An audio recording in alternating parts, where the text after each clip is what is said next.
అందరికీ నమస్కారం అండి. నా పేరు ఉషశ్రీ. నేను ఈ సినిమాలో పుణ్యవతిగా చేశాను.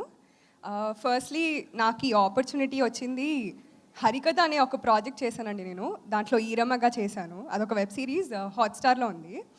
అయితే ఆ ప్రాజెక్ట్ నేను చేస్తున్నప్పుడు అక్కడున్న ఒక మేనేజర్ హరి గారని తను నన్ను ఈ టీమ్‌కి ఇంట్రొడ్యూస్ చేశారు. యాజ్ యూజువల్ నేను వెళ్ళాను. శ్రీనివాస్ గారిని కలిసినాక he liked it. He was looking for a dusky girl with big eyes.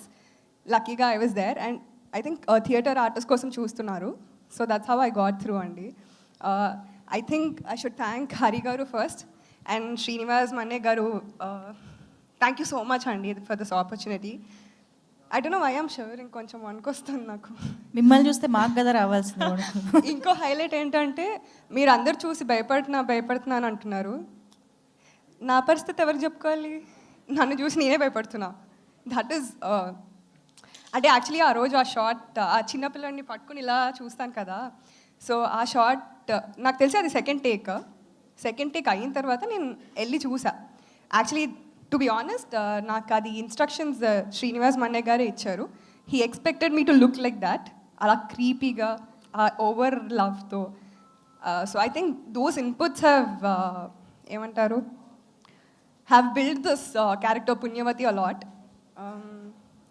Ante andi, thank you so much for that, Srinivas garu. And also I wanted to thank you guys, especially Trigun and Heba. Thank you very much. I think actually they have come and appreciated me. I felt are ila established actors kuda they come down and appreciate the new upcoming actors. I think they are very sweet. I felt that's very nice of them. Thank you very much guys. And Damodar గారు thank you so much. ఇన్ని రోజులు నన్ను దాచిపెట్టారు, ఇప్పుడు బయటకు తీసుకొచ్చారు. అంతా వీళ్ళ పనే, లేకపోతే ముందే తెలుస్తుండే మీకు నేను. అంతే. Thank you.